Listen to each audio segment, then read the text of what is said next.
بسم اللہ الرحمن الرحیم اللہم صل علی سیدنا و مولانا محمد صاحب التاج والمعراج والبراق والعلم دافع البلاء والوباء والقحط والمرض والألم اسمه مكتوب مرفوع مشفوع منقوش في اللوح والقلم سید العرب والعجم جسمه مقدس معطر مطهر منور في البيت والحرم شمس الضحى بدر الدجى صدر العلا نور الهدى كهف الورى مصباح الظلم جميل الشيم شفيع الأمم صاحب الجود والكرم والله عاصمه وجبريل خادمه والبراق مرقبه والمعراج سفره وسدرة المنتهى مقامه وقاب قوسين مطلوبه والمطلوب مقصوده والمقصود موجود سيد المرسلين خاتم النبيين شفيع المذنبين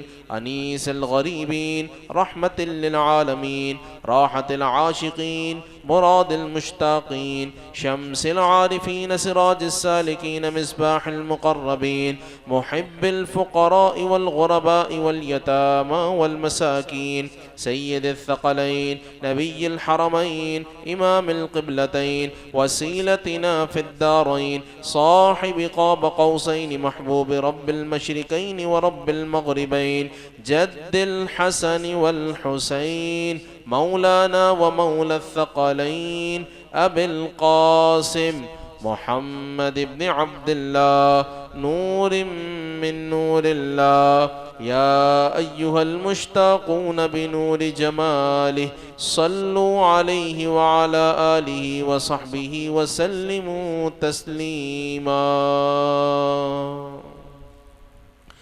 اللهم صل على سيدنا وشفيعنا ومولانا محمد وعلى آله وصحبه أجمعين۔ درود تاج شریف کا ہمارا یہ مبارک درس جاری ہے اور آج اس سلسلے کی یہ تیسری نشست ہے اور یہ تیسری کڑی ہے کہ جس میں آج انشاءاللہ العزیز درود تاج شریف کو ہم انشاءاللہ العزیز اللہ کی رحمت سے بیان کریں گے۔ سب سے پہلے اللہم صل علی سیدنا و مولانا، اے اللہ درود نازل فرما ہمارے سردار اور ہمارے مددگار محمد صلی اللہ علیہ وسلم پر، جو کہ صاحب تاج ہیں، صاحب معراج ہیں، صاحب براق ہیں اور صاحب علم ہیں۔ صاحب مطلب مالک، جو کہ معراج والے ہیں، جو براق کے مالک ہیں، جو علم کے مالک ہیں، جو صاحب تاج ہیں، جو تاج کے مالک ہیں۔ پھر اس کے بعد دافع البلاء والوباء والقحط والمرض والألم، صاحب التاج والمعراج والبراق والعلم، دافع البلاء والوباء والقحط والمرض والألم۔ مطلب کیا؟ فرمایا دافع البلاء، یعنی آپ بلاؤں کو دور کرنے والے ہیں۔ یہ محمد صلی اللہ علیہ وسلم ان کا کام کیا ہے، ان کی شان یہ ہے، فرمایا دافع البلاء والبلاء، فرمایا یہ بلاؤں کو اور بڑی بڑی مصیبتوں کو دور کرنے والے ہیں۔ والقحط، قحط کہتے ہیں خشک سالی کو۔ خشک سالی آسان مطلب یہ کہ جب ہر طرف جو ہے وہ خشکی ہو جائے اور سمندروں اور پانی کا جو معاملہ ہے وہ خشک ہو جائے اور زمین بنجر ہو جائے، آسمان سے پانی اترنا بند ہو جائے اور پانی کی قلت ہو جائے، اور ایسی حالت جب بنتی ہے کہ جب پانی کی طلب ہے پر پانی موجود نہیں اور لوگ اس پیاس میں، اس طلب میں مرنے لگتے ہیں، نقصان ہونے لگتا ہے، تو اسے کہتے ہیں خشک سالی۔ تو فرمایا یہ بلاؤں کو دور کرتے ہیں، مصیبتوں کو دور کرتے ہیں، والقحط اور خشک سالی کو دور کرتے ہیں، والمرض اور اگر کوئی بیمار آ جائے تو وہ بیمار بھی اپنی بیماری کو امام الانبیاء کے قدموں سے دور کر کے جاتا ہے۔ فرمایا یہ بیماریوں کو بھی دور کرتے ہیں۔ والعلم، اور جو ٹینشنیں ہیں، رنج و علم ہیں اور جو گھبراہٹ ہے، بے چینی ہے، غم ہے، فرمایا اس غم کو بھی دور کرنے والی ذات جناب محمد الرسول اللہ صلی اللہ علیہ وسلم کی مبارک ذات ہے۔ تو آج ہم امام الانبیاء کے ان یہ 5 جو ٹائٹلز ہیں ان کے اوپر انشاءاللہ العزیز آپ کے سامنے بیان کریں گے، اور آپ کو ہم قرآن پاک سے، احادیث مبارکہ سے دکھائیں گے، پڑھائیں گے، سنائیں گے، اور انشاءاللہ آپ کو بتائیں گے کہ یہ جتنے بھی القابات ہیں کہ امام الانبیاء دافع البلا ہیں، امام الانبیاء دافع الوبا ہیں، امام الانبیاء قحط کو دور کرتے ہیں، امام الانبیاء بیماری کو دور کرتے ہیں، امام الانبیاء غموں کو دور کرتے ہیں، تو کوئی کہہ سکتا ہے کہ یہ بات آپ کیسے کر رہے ہیں؟ کوئی حوالہ، کوئی دلیل، کوئی برہان بھی ہے یا بس ایسی ہوائی کر رہے ہیں آپ بات؟ تو انشاءاللہ ہم اپنی محفل میں، اپنی نشست میں، اپنی مجلس میں بیٹھنے والے ہر ایک سامع کو انشاءاللہ العزیز بتائیں گے.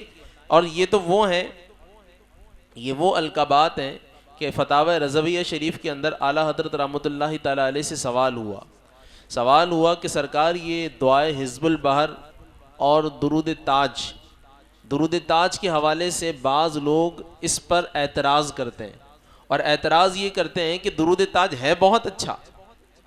ہاں، آپ ان کے درود تاج کی جب آپ الفاظ سنتے ہیں، آپ غور کریں گے تو آپ کو پتہ چلے گا کہ ہر لفظ ایسے رکھا ہوا ہے کہ جس طریقے سے موتی جڑا ہوا ہوتا ہے. دافع البلاء والوباء والقحط والمرض والالم اسمہ مکتوب مرفوع مشفوع منقوش فی اللوح والقلم. ہاں، تو ہر ایک لفظ ایسے رکھا ہوا ہے جس طریقے سے موتی کا جڑاؤ ہوتا ہے. تو اس نے کہا کہ درود تاج ہے بہت اچھا، بزرگان دین کے معمولات میں سے بھی ہے، ان کی زندگی کے جو مشاغل ہیں ان میں درود تاج کا ورد اور ذکر ہے. اسی طرح دعائے حزب البحر بھی ان کے وردوں کے اندر رہی ہے. تو کہا یہ تو درود تاج ہے بہت اچھی، مگر اس کے اندر یہ جو حضور کے لیے دافع البلا، کہ یہ بلاؤں کو دور کرتے ہیں، یہ مصیبتوں کو دور کرتے ہیں، یہ بیماریوں کو دور کرتے ہیں، یہ خشک سالی کو دور کرتے ہیں، کہا یہ جو ٹائٹل استعمال ہوئے نا یہ درست نہیں ہے. تو امام اہل سنت سے پوچھا گیا سرکار آپ کی اس بارے میں کیا رائے ہے؟ اعلیٰ حضرت رحمۃ اللہ تعالیٰ علیہ نے صرف اس ایک بات کے جواب میں پوری ایک کتاب لکھی، اور اس کتاب کا نام ہے الامن والعلا. اور اس کے اندر اعلیٰ حضرت نے اتنی بات بھی ہو سکتی تھی کہ بھائی یہ الفاظ کہنا جائز ہے، یہ الفاظ کہنا جائز ہے، بات ختم ہو جاتی، ٹھیک ہے نا.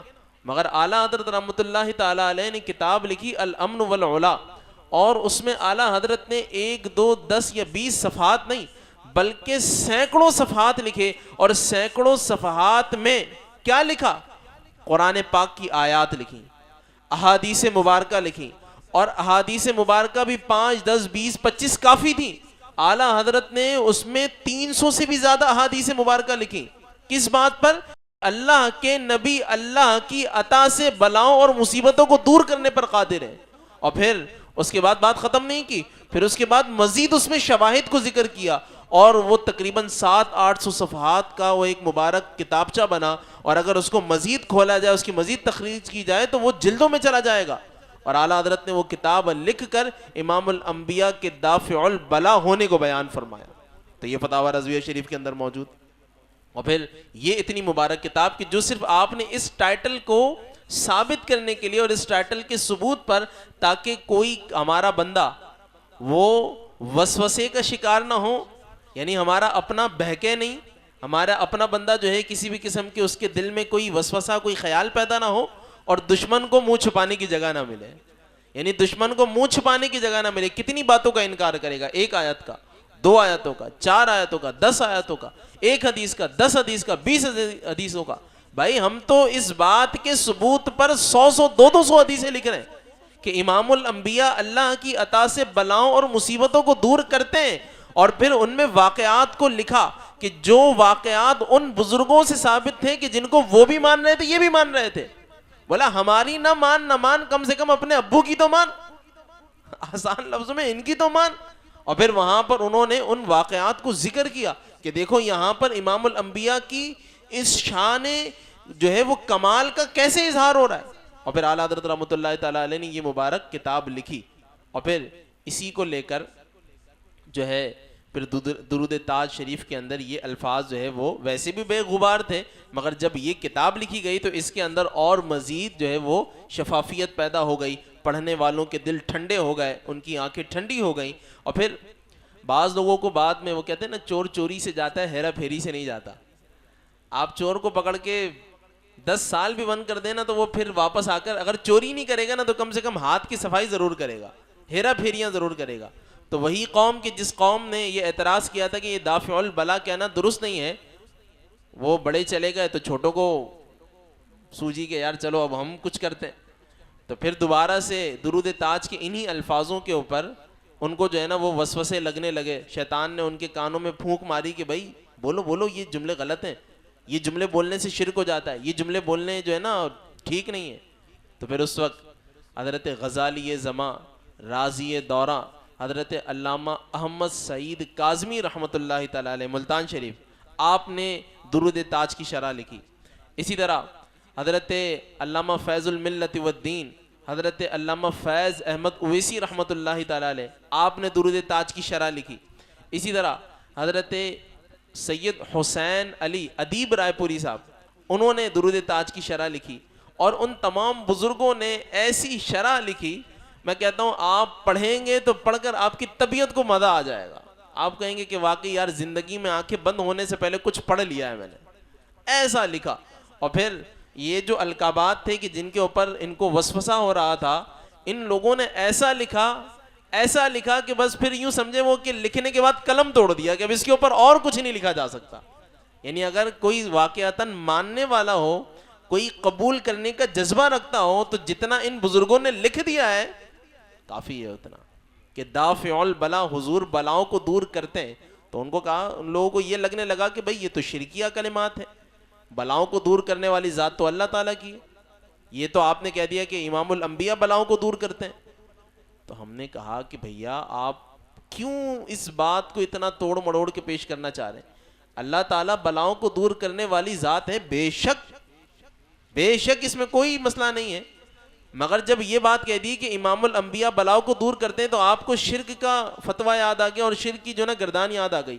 مگر جب آپ کے سر میں درد ہوتا ہے, پیناڈول کی آپ گولی کھاتے ہیں, تو آپ کیا کہتے ہیں, یار گولی کھا کے جو ہے نا گولی نے بڑا کام دکھایا اور گولی سے شفا مل گئی.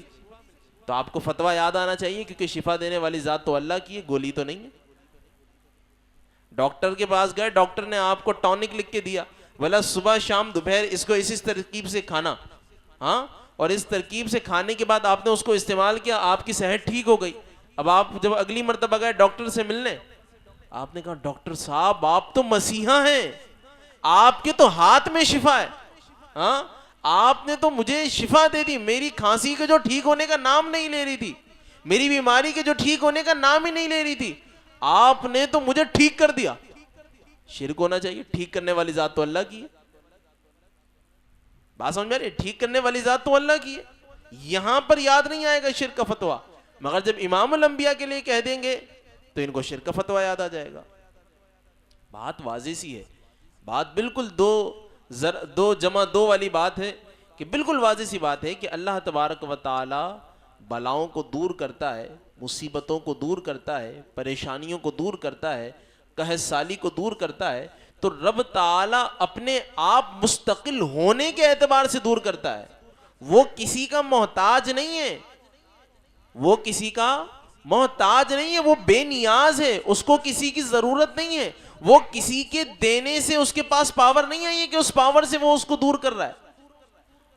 اور جب امام الانبیاء کے بارے میں یا اولیاء کے بارے میں یہ بات کی جائے تو ہم یہ تھوڑی کہتے ہیں کہ یہ مستقل ہیں, بلکہ ہم تو یہ کہتے ہیں کہ ان کے پاس جو بھی طاقت ہے, جو بھی اختیار ہے, وہ ان کا اپنا نہیں ہے بلکہ رب تعالیٰ کا دیا ہوا اختیار ہے. اس میں وسوسہ کہاں رہ گیا؟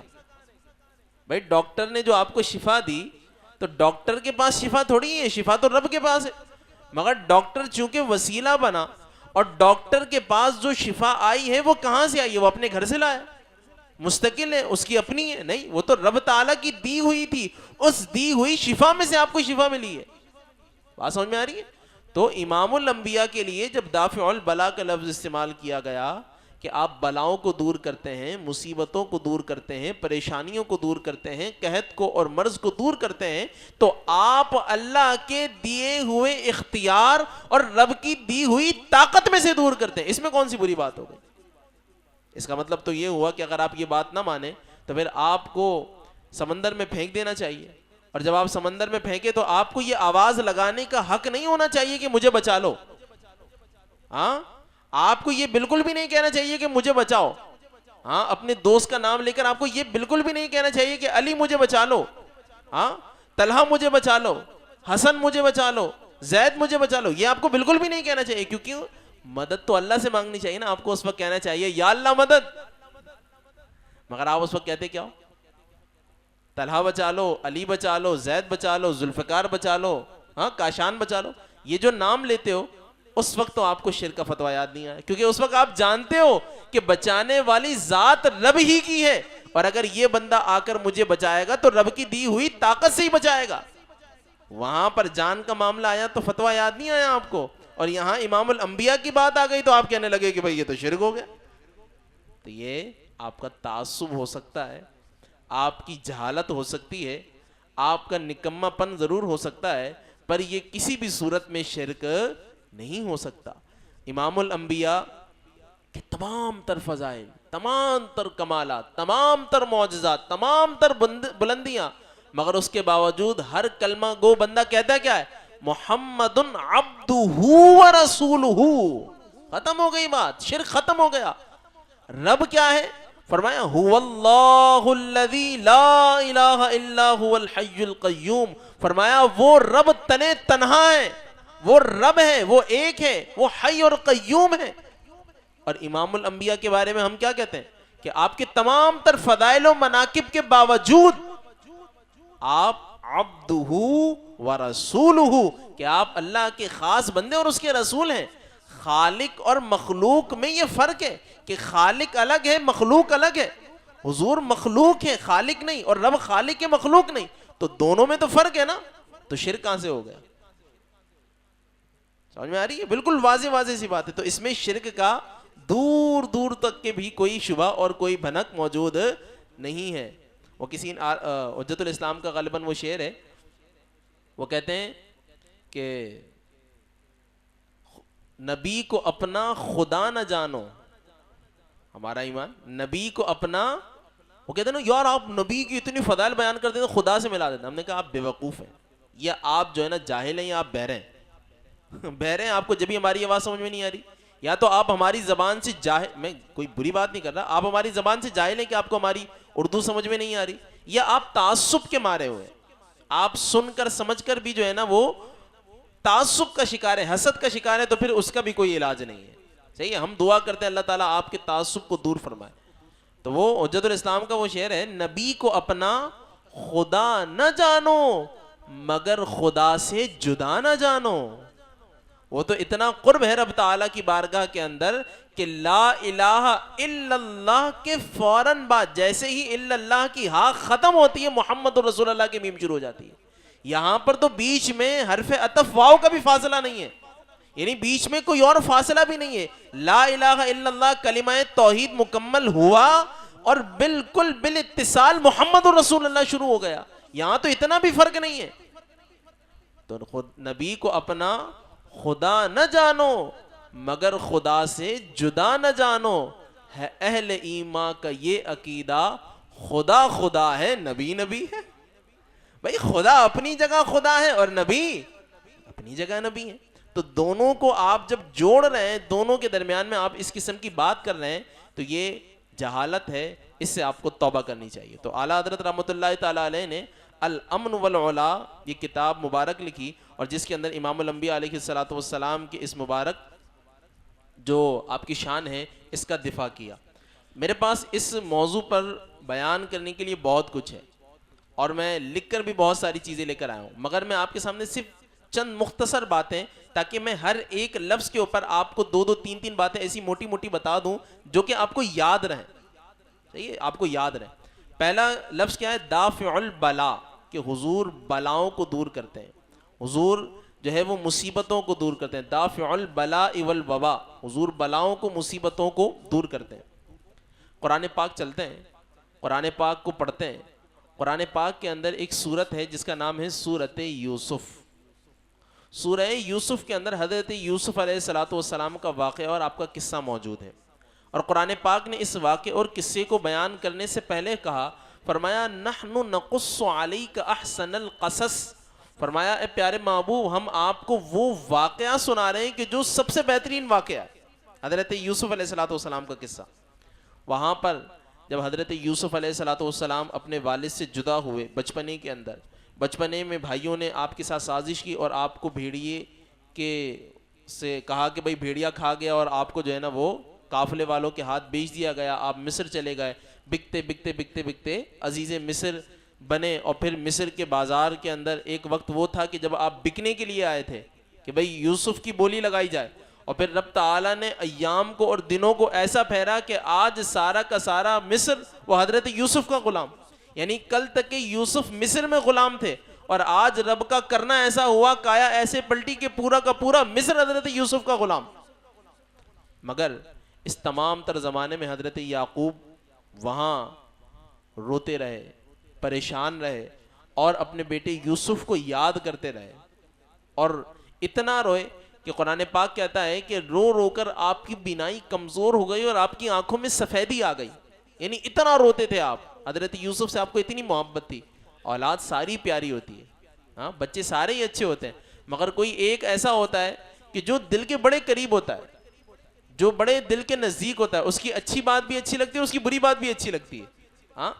تو حضرت یوسف تو پھر حضرت یوسف ہے، نبی کا بیٹا نبی ہے، حضرت یعقوب نبی، پھر حضرت یوسف نبی، تو نبی ابن نبی۔ تو حضرت یوسف جب ان سے دور گئے تو حضرت یعقوب رونے لگے، اور اتنا روتے، صبح و شام آپ کا رونے کا معاملہ رہتا، غم سے نڈال لیتے کہ حضرت یوسف جدا ہو گئے۔ جب آپ کے بھائی حضرت یوسف علیہ السلام کے پاس آئے اور جب وہ جانے لگے تو حضرت یوسف علیہ السلام نے ان کے ساتھ ایک ایسی ترکیب کی کہ جس کی وجہ سے ان کو روک لیا گیا، اور پھر وہ پورا واقعہ ہوا۔ بہرحال حضرت یوسف علیہ السلام نے اپنے والد حضرت یعقوب کے بارے میں پوچھا، کہا کہ تمہارے والد کہاں ہیں؟ کہا ہمارے والد تو ہمارے شہر میں موجود ہیں۔ کہا انہیں اپنے ساتھ لے کر آنا۔ تو انہوں نے کہا کہ ہم ان کو اپنے ساتھ نہیں لا سکتے کیونکہ ان کی بینائی کمزور ہو گئی، ان کی آنکھوں میں سفیدی آ گئی ہے۔ اب قرآن پاک سنیں، قرآن پاک کہتا ہے پارہ 13 سورہ یوسف آیت نمبر 93، قرآن کہتا ہے اذهبوا بقمیصی ھذا، حضرت یوسف نے کہا کہ ان کی آنکھیں کمزور ہو گئی ہیں، ان کی آنکھوں میں سفیدی آ گئی ہے، لو ادھر آؤ، ادھر آؤ، یہ میری قمیض لے لو، جبہ قمیض جو پہنتے ہیں، پہننے کی قمیض، کپڑا، جسم کا ٹکڑا، فرمایا اذهبوا بقمیصی، یہ میری قمیض لے جاؤ، ھذا اسے لے جاؤ، اور کیا کرو، فَأَلْقُوهُ عَلَى وَجْهِ أَبِي يَأْتِ بَصِيرًا، فرمایا جاؤ اس قمیض کو لے جا کر میرے والد یعقوب کی آنکھوں پر ڈالو، اسے لے جا کر میرے باپ یعقوب کی آنکھوں پر ڈالو، وہ روشن ہو جائیں گی۔ قرآن پاک کہتا ہے فَلَمَّا أَنْ جَاءَ الْبَشِيرُ أَلْقَاهُ عَلَى وَجْهِهِ فَارْتَدَّ بَصِيرًا، حضرت یوسف نے وہ قمیض دے دی، بھائی لے گئے، اور بھائیوں نے لے جا کر جب حضرت یعقوب علیہ السلام کی آنکھوں پر حضرت یوسف کی قمیض ڈالی، قرآن کہتا ہے، یہ سید طلحہ الیاس صاحب نہیں کہہ رہے، یہ قرآن کہہ رہا ہے، فرمایا فَارْتَدَّ بَصِيرًا، فرمایا جیسے ہی بھائیوں نے وہ قمیض حضرت یعقوب کی آنکھوں پر ڈالی، فَارْتَدَّ بَصِيرًا، فرمایا وہ آنکھیں پہلے کی طرح روشن ہو گئی اور بیماری دور ہو گئی۔ میں یہاں پر روک کر صرف یہ پوچھتا ہوں کہ حضرت یعقوب کی اس بیماری کو دور کرنے والی وہ حضرت یوسف کی قمیض ہے، تو جب حضرت یوسف کی قمیض دافع البلا ہو سکتی ہے تو امام الانبیاء دافع البلا کیوں نہیں ہو سکتے؟ ایک حوالہ۔ دوسرا حوالہ نوٹ کیجئے، اسی طرح قرآن پاک کے اندر حضرت عیسیٰ علیہ السلام کا ذکر آیا تو حضرت عیسیٰ علیہ السلام نے فرمایا وَأُبْرِهُ الْأَكْمَحَ وَالْأَبْرَصَ وَأُحْيِيَ الْمَوْتَى بِإِذْنِ اللَّهِ، حضرت عیسیٰ علیہ السلام نے فرمایا دیکھو میں کیا کرتا ہوں، فرمایا میں نابینا کو اکھیارا کرتا ہوں، میں نابینا کو اکھیارا کرتا ہوں، میں برس والے کو اس کے برس کے نشان کو دور کرتا ہوں، اور فرمایا میں مردے کو زندہ کرتا ہوں اللہ کے حکم سے۔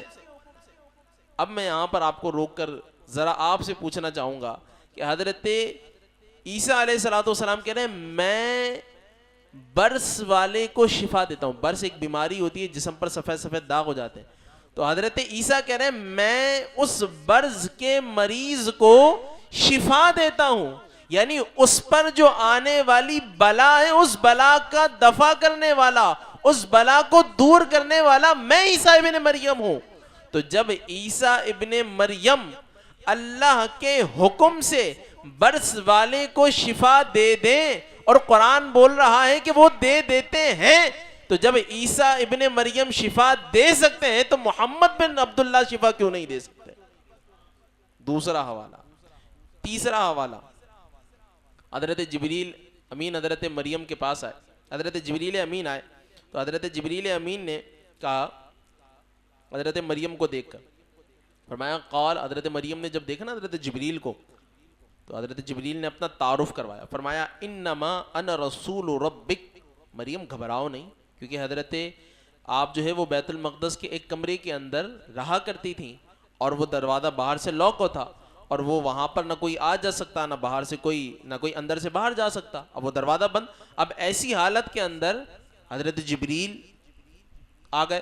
تو اب جب حضرت جبریل آئے تو حضرت مریم پر ایک خوف طاری ہوا, تو اس وقت انہوں نے اپنا تعارف کروایا. اب وہ تعارف کیا, ذرا وہ سنیے گا.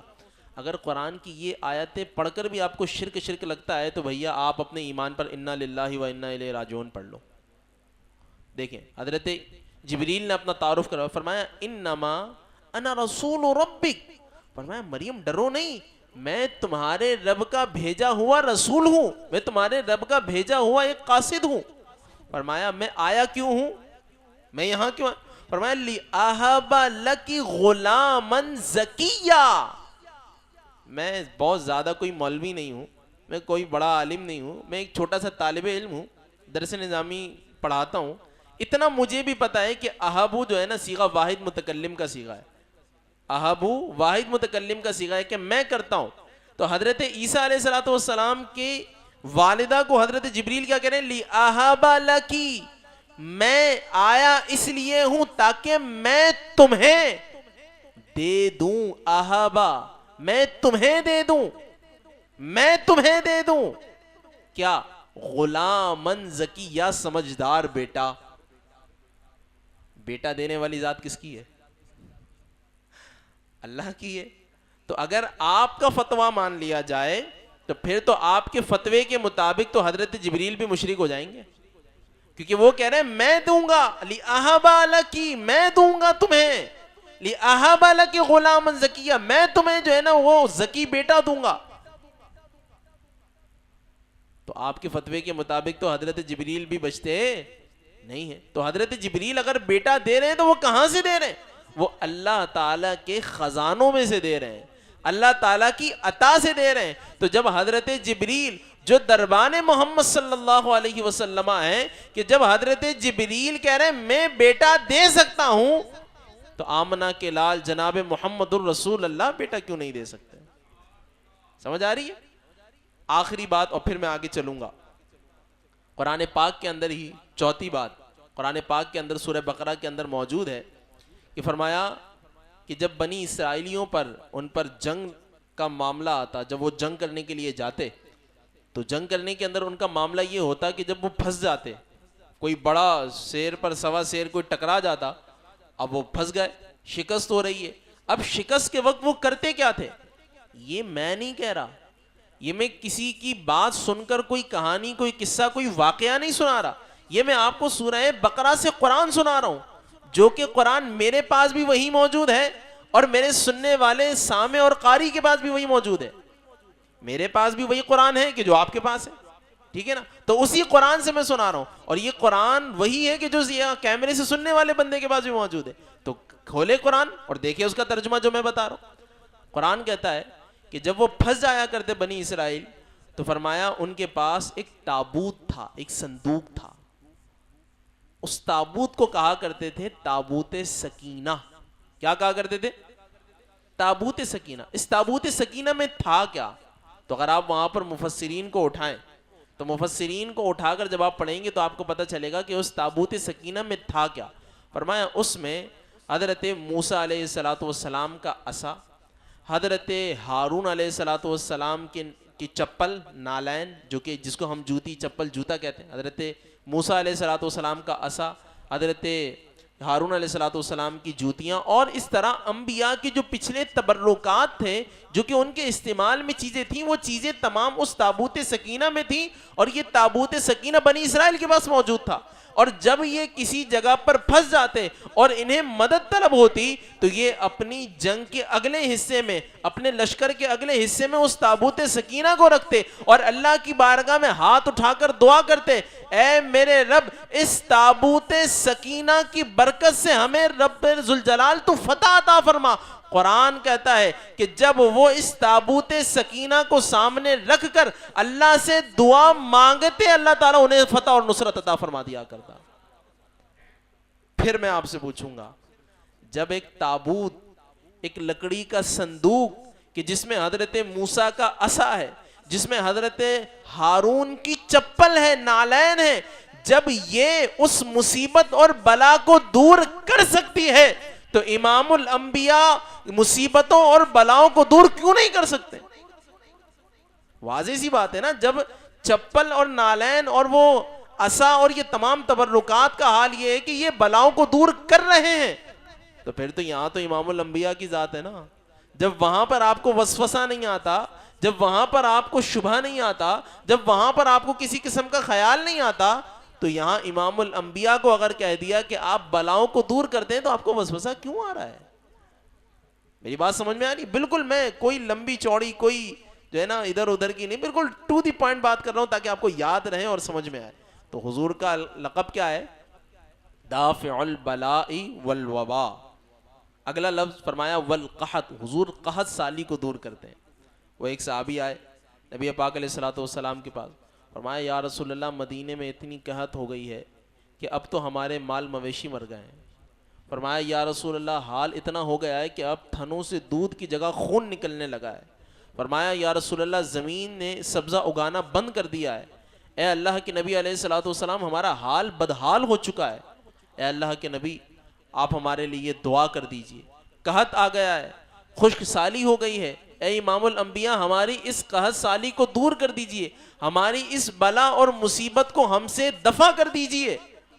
امام الانبیاء علیہ السلام ممبر پر تشریف لائے، ممبر پر آقا علیہ السلام تشریف لائے، اور ممبر پر تشریف لا کر آقا علیہ السلام نے اپنے دونوں ہاتھوں کو اٹھایا اور دونوں ہاتھوں کو اٹھا کر دعا کی. فرمایا کتابوں کے اندر ہے کہ ابھی امام الانبیاء نے اپنے ہاتھوں کو اٹھایا جو تھا اسے ابھی اپنے ہاتھوں کو نیچا بھی نہیں کیا تھا. وہ راوی کہتے ہیں کہ میں دیکھ رہا تھا کہ آسمان پر سورج چمک رہا تھا بالکل اپنی آب و تاب کے ساتھ، دور دور تک کے بادل کا کوئی نام و نشان نہ تھا، مگر جیسے ہی امام الانبیاء نے دعا کے لیے ہاتھ اٹھائے اور یہ ہاتھ ابھی نیچے بھی نہیں آئے تھے کہ چاروں طرف سے مدینے کے آسمان پر بادلوں کا جمگھٹا ہوا اور وہ اتنا برسے کہ جمعے کا دن تھا کہ اگلا جمعہ آ گیا، دن رات برستے رہے. کہا وہی اعرابی کہ جو کہہ رہا تھا امام الانبیاء بارش سے تو ہم محروم ہو گئے. فرمایا اگلا جمعہ آیا تو وہ دوبارہ آیا.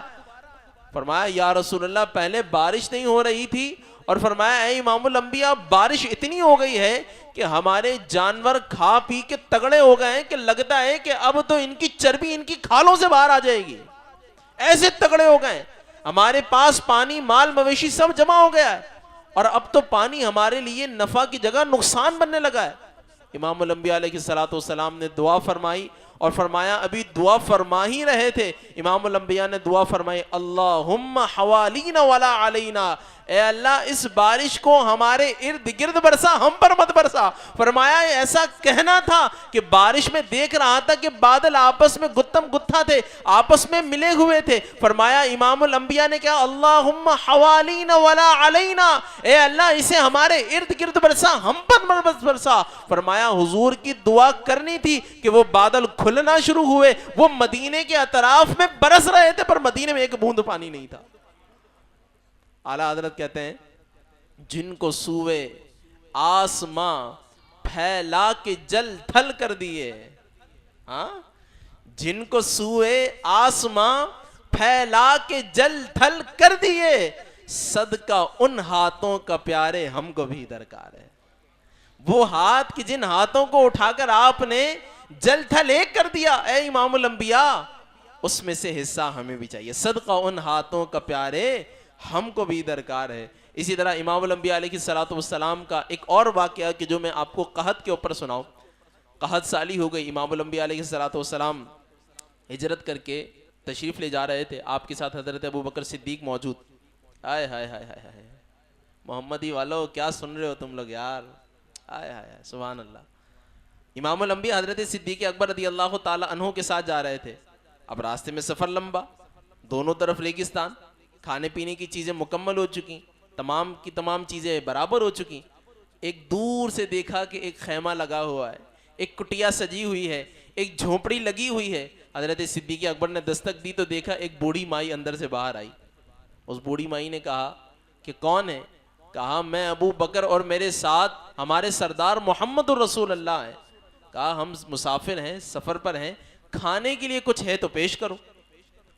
وہ بوڑھی لکڑی اور عصا کو ٹیکتے ہوئے اندر گئی. کہا گھر میں کھانے کے لیے تو کچھ بھی نہیں ہے. اتنے میں حضرت ابوبکر صدیق کی نظر پڑی, وہ کونے میں ایک بکری بندھی ہوئی ہے. کہا کہ یہ بکری ہے تو صحیح. کہا یہ بکری بھی خشک سالی کی وجہ سے بالکل ہی لاغر اور بے جان ہو چکی ہے, اب تو اس کے تھنوں میں دودھ بھی نہیں آتا, لہذا میں بڑی معذرت چاہتی ہوں, میں بڑی جو ہے وہ شرمندگی کا اظہار کرتی ہوں کہ آپ مہمان آئے ہیں میرے یہاں اور میرے پاس مہمان نوازی کے لیے کچھ نہیں ہے. میرے تم خواب میں آؤ, میرے گھر روشنی ہوگی, میری قسمت جگا جاؤ, عنایت یہ بڑی ہوگی. اور کسی نے کہا تھا نا کہ تیرا کھاواں میں تیرے گیت گاواں یا رسول اللہ, یا رسول اللہ آپ ہی کا کھا رہا ہوں اور آپ کا گیت نہ گاؤں, نہ ایسی بے وفائی نہیں کروں گا میں. تو حضرت ام معبد نے کہا کہ آقا یہ تو بہت لاغر ہو چکی ہے, اس کے تھنوں میں دودھ نہیں ہے, میں بہت معذرت چاہتی ہوں, میرے پاس آپ کی تواضع کرنے کے لیے کچھ نہیں ہے. حضرت ابوبکر صدیق نے کہا کہ اگر اجازت ہو تو ہم اس میں سے کچھ لے لیں. کہا اگر آپ چاہیں تو فبیہا. انہوں نے بکری کی رسی کھولی اور لا کر حضرت صدیق اکبر کے ہاتھ پہ رکھ دی, کیونکہ حضرت صدیق اکبر جانتے تھے کہ اگرچہ اس میں کچھ نہیں ہے, اس میں کچھ نہیں ہے, اس میں سے کچھ نہیں نکلے گا, مگر میرے پاس جو ہیں ان کے پاس سب کچھ ہے, ہمیں تو صرف بکری چاہیے, مسئلہ کوئی نہیں ہے. فرمایا ام معبد, حضرت ابوبکر صدیق بول رہے ہوں گے, فرمایا ام معبد آج تو غریب ہے, پر آج کے بعد تیرے گھر کو ہم اتنا نواز کر جائیں گے. دیکھیں بعد اوقات لینا دینے کے لیے ہوتا ہے. صوفیہ کی تعلیم کے اندر یہ ایک بڑا حصہ ہے کہ وہ کچھ لیتے دینے کے لیے ہیں. وہ کہتے ہیں بھائی کچھ کھلاؤ, کھلایا. اب وہ کھلانا اصل میں آپ سے کھانے کے لیے نہیں ہے, وہ اصل میں آپ کو کھلانے کے لیے ہے. وہ مجھے یاد پڑتا ہے حضرت خواجہ غریب نواز رحمہ اللہ, آپ غالباً باغ میں تھے تو آپ کے شیخ نے آپ کو انگور کا دانہ کھلایا تھا, انگور کا دانہ کھلایا تھا. فرمایا وہ انگور کا دانہ کھانا تھا کہ دل کی دنیا ہی بدل گئی. تو بعض اوقات کچھ لینا کچھ کھلانا وہ اصل میں اپنے نفع کے لیے نہیں ہوتا, بلکہ سامنے والے کو کچھ دینے کے لیے ہوتا ہے کہ یار چل ٹھیک ہے تو آگے بڑھ, اللہ کی رحمت تجھے نوازے گی. تو فرمایا کہ ٹھیک ہے آپ کھول دیجئے. حضرت صدیق اکبر نے اس بکری کو لا کر امام الانبیاء کے قدموں میں رکھا. وہ بکری بیچاری لاگر امام الانبیاء کے قدموں میں آئی. آقا علیہ الصلوۃ والسلام نے اس کی کمر پر ہاتھ پھیرا, اس کے تھنوں پر ہاتھ لگایا اور امام الانبیاء نے اس کے اندر برکت کی دعا کی. حضرت صدیق اکبر نے کہا بس ام معبد گھر میں تیرے جتنے برتن ہیں سب لے آ. ام معبد دل میں مسکرا رہی تھی کہ صدیق یہ کیسا مذاق ہے, بھلا زندگی گزار دی ہم نے, خشک تھنوں سے کبھی دودھ آتا ہے, یہ تو اب اتنی لاغر ہو چکی ہے کہ خون جیسی بھی نہیں رہی, اس میں سے تو خون بھی نہیں آئے گا. مگر صدیق اکبر کے اس اعتماد پر حضرت ام معبد بھی قربان. کہا ٹھیک ہے برتن منگائے ہیں تو ایک دو برتن پیش کر, کہا سارے برتن لے آ, سارے برتن لے آئے. اب حضرت صدیق اکبر نے ان تھنوں سے دودھ لینا جب شروع کیا تو فرمایا گھر کا کوئی برتن ایسا نہیں چھوڑا کہ جس کے اندر دودھ آ سکتا تھا اور دودھ نہیں بھرا. فرمایا گھر کے سارے برتنوں میں دودھ بھر دیا. اور پھر امام الانبیاء علیہ الصلوۃ والسلام نے خود بھی نوش فرمایا, حضرت صدیق اکبر نے بھی نوش کیا, اور ام معبد کی جو بیچاری غریبی کے اندر تھی, خشک سالی کے اندر تھی, جو بیچاری ناداری کے حالت کے اندر تھی, جو بیچاری کمزوری کی حالت میں تھی, حضرت صدیق اکبر نے وہ دودھ خود بھی پیا, امام الانبیاء کو بھی پیش کیا, اور جاتے جاتے وہ بکری اور دودھ سارا کا سارا حضرت ام معبد کو دے گئے. یہ سفر مکمل ہو گیا. اب جب ان کے شوہر آئے تو ان کے شوہر آئے تو پوچھا کہ آج گھر کے اندر کچھ رونق زیادہ لگ رہی ہے, آج تو در و دیوار سے خوشبوئیں اٹھ رہی ہیں. اور یہاں امام الانبیاء کے آنے کا لگتا ہے, کیونکہ حضور کی تشریف آوری کا حال یہ ہے کہ اعلیٰ حضرت نے کہا کہ انبر زمیں ابیر ہوا مشک تر غبار. حضور کہیں سے گزرے تو پتہ کیسے چلے گا کہ حضور گزرے؟ فرمایا انبر زمیں ابیر ہوا مشک تر غبار, ادنا سی یہ شناخت تیری راہ گزر کی ہے. صحابہ کہتے ہیں کہ حضور کسی گلی سے گزرتے تھے تو ہمیں کسی سے پوچھنا نہیں پڑتا تھا کہ حضور گزرے, کیونکہ حضور کے مبارک جسم اقدس سے ایسی پیاری خوشبو نکلتی تھی کہ ہم سمجھ جایا کرتے تھے کہ یہاں سے ہو نہ ہو امام الانبیاء ضرور گزرے ہیں. اور یہ وہ خوشبو تھی کہ جو امام الانبیاء کے علاوہ کسی اور کے پاس نہیں تھی. تو ابو معبد جب آئے, کہا بھئی یہ گھر کے اندر آج کچھ رونق اور چراغا کچھ الگ نظر آتا ہے. اب چونکہ حضرت صدیق اکبر سے اور حضور علیہ الصلوۃ والسلام سے معبد کی بات ہی ساری کس پر ہوئی تھی؟ بکری پر. وہ تو یہ نام ہی پوچھنا بھول گئی تھی کہ آپ کا نام کیا ہے کہ جو بکری کو پکڑ رہے ہیں, اور آپ کا نام کیا ہے کہ جو دعا مانگ رہے ہیں. انہوں نے اپنے طور پر ایک نام رکھ دیا, کہا بھئی یہ گھر کا اندر یہ دودھ وودھ یہ سب چیزیں کہاں سے, یہ بکری بھی ایسی اس کے تھن بھر گئے کہاں سے؟ تو معبد نے کہا, اپنے طور پر نام رکھ لیا, فرمایا گھر میں آج مبارک آیا تھا, آج ہمارے گھر مبارک آیا تھا. انہوں نے اپنے طور پہ حضور کا نام رکھ دیا, فرمایا آج ہمارے گھر مبارک آیا تھا, کیونکہ آج سے پہلے ہمارے گھر میں غربت کے ڈھیرے تھے, اور آج جب وہ آئے ہیں ان کے آنے سے ایسی برکت ہوئی ہے کہ آج تو میرا گھر رشک آسمان ہو گیا ہے. ستارے بھی جھانک جھانک کر دیکھ رہے ہیں کہ معبد کی دیواروں سے کیسی کرنیں نکل رہی ہیں. تو انہوں نے اپنے طور پر حضور کا نام رکھ دیا معبد. کتابوں میں لکھا کہ حضور نے اس بکری کے لیے جو دعا کی تھی, اس دعا کا اثر یہ ہوا کہ فرمایا سن 8 ہجری تک کے وہ بکری رہی. حضرت آقا علیہ الصلوۃ والسلام کا وصال ظاہری ہو گیا, حضرت ابوبکر صدیق آئے, ان کا وصال ہو گیا, وہ بکری رہی, دودھ دیتی رہی, یہاں تک کہ حضرت عمر فاروق کا زمانہ آیا. اور عمر فاروق کے زمانے میں جب دوبارہ سے بدحالی اور قحط سالی کا معاملہ ہوا تو فرمایا کہ جب ہر طرف دوبارہ سے جو ہے نا وہ خشک سالی پھیل گئی تو فرمایا اس زمانے میں بھی معبد کی بکری دودھ دیا کرتی تھی. تو مجھے بتائیے کہ یہ قحط سالی کو دور کی یا نہیں کی؟ تو فرمایا دافع البلاء والوباء والقحط, فرمایا یہ خشک سالی کو دور کرتے ہیں, والمرض والالم, اور یہ بیماریوں کو بھی دور کرتے ہیں. خاتون آئی, کہا یا رسول اللہ یہ میرا بچہ ہے, بولتا چالتا کچھ نہیں ہے, کھاتا پیتا کچھ نہیں ہے, یہ صرف جسم کا اور ایک گوشت کا ایک لوتھڑا ہے. اے آقا یہ کچھ کرتا نہیں ہے, کچھ بولتا چالتا نہیں ہے, یہ گوشت کا لوتھڑا ہے, آپ اس کے لیے دعا فرما دیں. آقا علیہ الصلوۃ والسلام نے اس کو اپنے قریب بلایا. آقا علیہ الصلوۃ والسلام نے اپنے مبارک دست شفقت اس کے سر پر پھیرا. آقا علیہ الصلوۃ والسلام نے صرف اتنا پوچھا, من انا, اے بچے مجھے جانتا ہے میں کون ہوں؟ اے بچے مجھے جانتا ہے میں کون ہوں؟ حضور پوچھ کس سے رہے ہیں؟ وہ بچہ کہ جو دیکھتا سنتا نہیں ہے, جو کھاتا پیتا نہیں ہے, جو بولتا چالتا نہیں ہے, جو گوشت کا ایک لوتھڑا ہے, جہاں رکھ دو وہیں رکھا رہے گا, وہ اپنے آپ سے کچھ بھی نہیں کر سکتا. اور حضور اس سے پوچھ رہے ہیں من انا, میں کون ہوں؟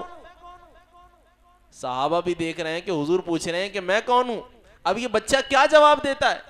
فرمایا خصائص کبریٰ اور دیگر کتابوں میں لکھا جب حضور نے اس سے پوچھا کہ جو بچہ اس قسم کا معذور تھا, حضور نے اس سے پوچھا میں کون ہوں, تو وہ بچہ کہ جو آج سے پہلے اس کی زبان نہیں ہلی تھی, آج سے پہلے اس کی زبان نہیں ہلی تھی, وہ زبان نہیں چلی تھی, فرمایا آج امام الانبیاء نے جب سوال کر دیا تو جواب یہ بچہ دے کر رہے گا. وہ کہنے لگا کہ حضور آپ نے مجھ سے پوچھا کہ آپ کون ہیں؟ فرمایا انت محمد الرسول اللہ, فرمایا میں گواہی دیتا ہوں اگر آپ کے علاوہ کوئی مجھ سے پوچھتا تو میں نہ بولتا, مگر آپ نے مجھ سے پوچھ لیا کہ میں کون ہوں, تو اے امام الانبیاء میں بھی گواہی دیتا ہوں کہ آپ اللہ کے سچے رسول ہیں, آپ اللہ کے خاص بندے ہیں. تو فرمایا انت محمد الرسول اللہ. تو یہ بیماری کو بھی دور کرتے ہیں. وہ ایک اور خاتون نے کہا یا رسول اللہ میرے بچے پر آسیب ہو گئے, میرے بچے پر آسیب ہو گئے, جنات نے چمیٹ لیا ہے اسے, جنات اس کے ساتھ چمٹ گئے. آقا علیہ الصلوۃ والسلام نے اس کے سر پر ہاتھ رکھا, اس کو پانی جو ہے پیش کیا, آقا علیہ الصلوۃ والسلام نے اس کو پانی دیا, اس نے جیسے ہی وہ پانی پیا تو پانی کا پینا تھا کہ آقا علیہ الصلوۃ والسلام کے سامنے اس نے ایک بہت بڑی سی الٹی کی، اور الٹی جب کی تو کتابوں کے اندر لکھا ہے کہ اس کے پیٹ سے کچھ جو ہے وہ جیسے کتے کے چھوٹے بچے ہوتے ہیں نا، پلے چھوٹے چھوٹے سے، اس قسم کی کالی کالی چیزیں نکلیں اور وہ آپس میں ایک دوسرے سے ٹکراتی ہوئی نکلی اس کے منہ سے. فرمایا وہ نکلنا تھا اور امام الانبیاء کی دعا کا اثر تھا کہ اس کے پیٹ میں جو بھی آسیب اور جنات تھے فرمایا وہ تمام کے تمام دور ہو گئے. تو امام الانبیاء اس طرح بیماریوں کو دور کرتے ہیں، آپ غموں کو دور کرتے ہیں. بہت کچھ ابھی میرے پاس موجود ہے، میرے پاس میری زنبیل میں بھی بہت ساری چیزیں موجود ہیں، مگر ٹائم مکمل ہو چکا. وآخر دعوانا ان الحمدللہ. اللہ تعالیٰ حضور کی برکتوں سے حصہ عطا فرمائے، حضور کی محبت عطا فرمائے. آقا علیہ الصلوۃ والسلام کی برکتوں سے اللہ تعالیٰ ہم سب کے دامن کو کشادہ فرمائے، اور حضور کے ان کلمات سے اللہ تعالیٰ ہم سب کو تمام تر مصیبتوں سے، بلاؤں سے، آفتوں سے، زمینی آسمانی بلاؤں سے اللہ تعالیٰ دور فرمائے. وآخر دعوانا ان الحمدللہ.